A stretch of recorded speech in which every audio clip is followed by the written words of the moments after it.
द्वितीय दिन में पहुंची राज्यर प्रथम शीतकालीन हाथी गणना 14 तारीख 48 वनखंड में आरंभ होता हाथी गणना आसंता 17 तारीख सकाळ 6टा जाए चलिब से पाखापाखि 1900 यूनिट नियोजित होती 5700 अधिक वन कर्मचारी एथिरे सामिल होती। खास जंगल भितर तैयारी होईछि 1370 मंचा। हाथी गणना रे रातिकालीन भिजुआल पाई ड्रोन रो व्यवहार मध्य करुछि वन विभाग। आठगड़ वनखंड बनंबा रेंज हलदिया श्रेणी रिजर्व फरेस्ट रे किभଳି चली हाथी गणना स्थिति परखिछि ओटीवी। राज्य में चली प्रथम शीतकालीन हाथी गणना एथिपाई 14 तारीख 17 तारीख सकाळ पर्यंत हाथी गणना चलिबो।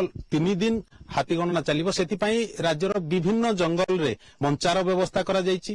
ता सहित से मंचा उपरे जो अधिकारी माने अछंती वन विभाग रो अधिकारी माने अछंती कर्मचारी माने अछंती से माने मंचा उपरे रहउछन देखुचंती एवं ताकू बाइनाकुलर जरिया रे देखुचंती कैमरा जरिया रे फोटो उठाउचंती। एवं आमे आज पहुंचीछु करडारू हलदिया श्रेणी रिजर्व फॉरेस्ट को पहुंचू। सेठी पाखापाखि 2 किलोमीटर चली आसीबा परे आमे देखिलु एठी मंचा तयारी करा जायछि। मंचा उपरे 3 जण कर्मचारी बसचंती सेमाने मध्य हाथी रो गणना करूचंती। अर्थात जदि एही रास्ता दे हाथी अतिक्रम करूचंती सेमाने तांकर फोटो नेबे फोटो उठेबे बाइनाकुलर जरिया रे दूर रे कोठी हाथी रहिछि से जिंस को निरीक्षण करूचंती। हम सहित अछंती डेप्यूटी रेंजर अछंती सर ये हाथी गणना नै जेमिति 14 तारीख सकाळ 6टा रु ये हाथी गणना बोध आरंभ होईछि ता पई केमिति प्रस्तुत करा जायछि आपन को रेंज रे।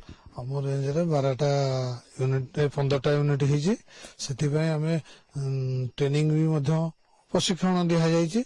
वाचर और आंको नेकी गोटे प्रशिक्षण हेतला हम रेंज ऑफिस रे केमिति गणियो कोन करियो से विषय भी पुखानुपुख आलोचना करा गला परे मंच भी हमरो तैयारी करिया जोटी जोटी हाथी चल पथर निहाती होउचंदी से जगह मानकर हमें मंच तैयारी करा जायछि। 15टा यूनिट करा जायछि। 15टा 3 जणिया थिबा 15टा यूनिट 3टा कोडी 2 जण स्टाफ नै के जेहेतु हमर स्क्वाड कम कोडी 2 जण भी दैछु किंतु एवरेज 3 जण लेखा सब यूनिट रे अछंती। माने सकाळ 6 रु तापर दिन सकाळ पर्यंत लागि गोटे दिन गणना करजंती। से माने को दिया जायछि बाइनोकुलर दिया जायछि कैमरा दिया जायछि तांगा संगे से माने भी किट बैग दिया जायछि टेप नौजंती संगे हाथीर पाद चिन्ह मापिया पे एवं फोटो उठाइबा पे बाइनोकुलर देखिउचंती दूर दूर हाथी आछी ताकू देखुचंती को एंगल रु आछंती। तापर से आमर कौन हो हाथी गणियार गोटे प्रोसेस अच्छे ट्रेनिंग दिया जायछि। सपोज गोटे हड अच्छी आम जंगल भितर रही जाइछन्ती से देखि पारुनु कि चिन्हि पारुनु सेमानकर पाद चिन्ह आम मापुचु। पाद चिन्ह मापिला परे सेमाने आम जानि पारुचु एटा छोट हाथी ना बड़ हाथी ना माई हाथी ना दंता हाथी। तो डायरेक्ट साइटिंग होला तापर बेटर तो डायरेक्ट साइटिंग में आम मंचा कराई मंचार रही निरीक्षण कर कैमेरा फोटो भी नौचंती। जमती आम शुणुले प्रभात से मंचा पाखक आम जा जो हलदिया श्रेणी ये रिजर्व फॉरेस्ट ये गोटे मंचा कर ये मंचारे आप देखुवे जे ताकू गोटे सीढ़ी बना जाइए बाउंस सीढ़ी बना जाइए से सीढ़ी रे ऊपर जाउचंते ये गोटे आंब गछ एवं आंब गछ ऊपर ही ये मंचा को तैयारी करा जाइए एवं ये मंचारे ही 3 जण आम देखिपारुचु कर्मचारी जो माने अछंती से माने मंचारे बसचंती एवं से माने अछंती सेठी निरीक्षण करूचंती जे को भली भाबरे हाथी को गणना करा जिवो सेति पई से माने निरीक्षण करूचंती एवं ये आमे मंचा ऊपर को जाउचे एवं मंचा निश्चित भाबरे ये मंचारे चढ़ीवा मध्य गोटे चैलेंजिंग कारण बहुत उच्चरे गछ ऊपर मंचा तैयारी करा जाइए एवं से मंचारे से माने बसिकी रहउचंती एवं दीर्घ समय से कारण राति समय जदि देखिबा से कोई मंचा ऊपर रहउच येथि पई तो मु आपन को प्रथम कहबी जेहेतु मंचा ऊपर आपण माने रहउचंती निश्चित भाबरे ये बड़ चैलेंजिंग टास्क बोधवे आपण मानकर एठी अभ्यास थिबो मंचा ऊपर रहिबार आम देखुचु जे कैमेरा भी रखिचंती कैमेरा धरिचंती टॉर्च रहिची एवं बाइनाकुलर भी जदि देखिबा से भी रहिची मंचा ऊपर बुलिबा संभव होनी।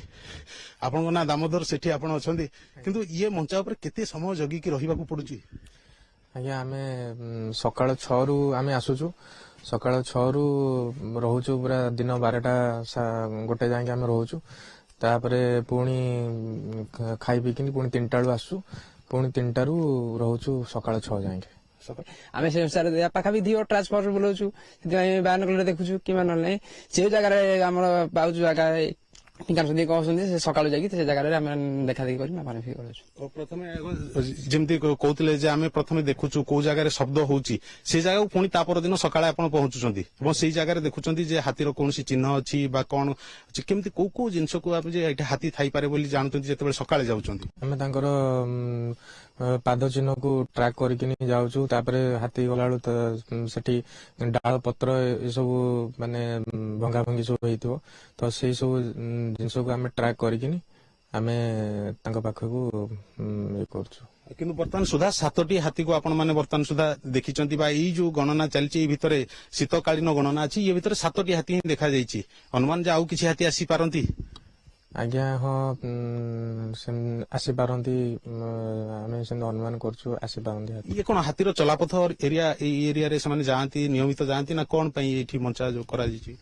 ଆଜ୍ଞା ହଁ, ହାତୀଙ୍କର ଏଇଟା ହଉଛି ଚଲାପଥ ଏରିଆଟା, ସେମାନେ ଏଇ ବାଟେ ଏମିତି ଚଳପ୍ରଚଳ କରନ୍ତି, ସେଥିପାଇଁ ସେଇ ଦୃଷ୍ଟିକୁ ଆଖି ଆଗରେ ରଖିକି ଏଠି ମଞ୍ଚାଟି ତିଆରି ହେଇଛି। ଯେମିତି ଆମେ ଦେଖୁଥିଲେ ହାତୀ ଗଣନା ଚାଲିଛି ଏବଂ 1.5 ଦିନରୁ ଅଧିକ ସମୟ ବିତି ଯାଇଛି। ସେମାନେ 7ଟି ହାତୀକୁ ବର୍ତ୍ତମାନ ସୁଦ୍ଧା ଟ୍ରାକ୍ କରିଛନ୍ତି ଏବଂ ଜାଣିଛନ୍ତି ଏବଂ ପୁଣି ଏ କାର୍ଯ୍ୟ ଚାଲି ରହିଛି। 17 ତାରିଖ ସକାଳ ପର୍ଯ୍ୟନ୍ତ ସେମାନଙ୍କର ଇଏ ହାତୀ ଗଣନା ଚାଲିବ ଏଭଳି ମଞ୍ଚା ଉପରେ ରହି, ଏବଂ ପ୍ରତ୍ୟେକ ଭାବରେ ଯୋଉ ଜାଗାରେ ଶବ୍ଦ ଆସୁଛି, ଯଦି ରାତି ସମୟରେ କୋଉଠି ଶବ୍ଦ ହେଲା ତା ପରଦିନ ସକାଳୁ ସେମାନେ ଯାଉଛନ୍ତି ସେ ଜାଗାରୁ ହାତୀ ଥିବାର ପ୍ରମାଣ ଖୋଜୁଛନ୍ତି। ବଡମ୍ବାରୁ କ୍ୟାମେରା ପର୍ସନ ପ୍ରଭାତ ସିହ୍ନାଙ୍କ ସହ କପିଳେନ୍ଦ୍ର ପ୍ରଧାନ, OTV।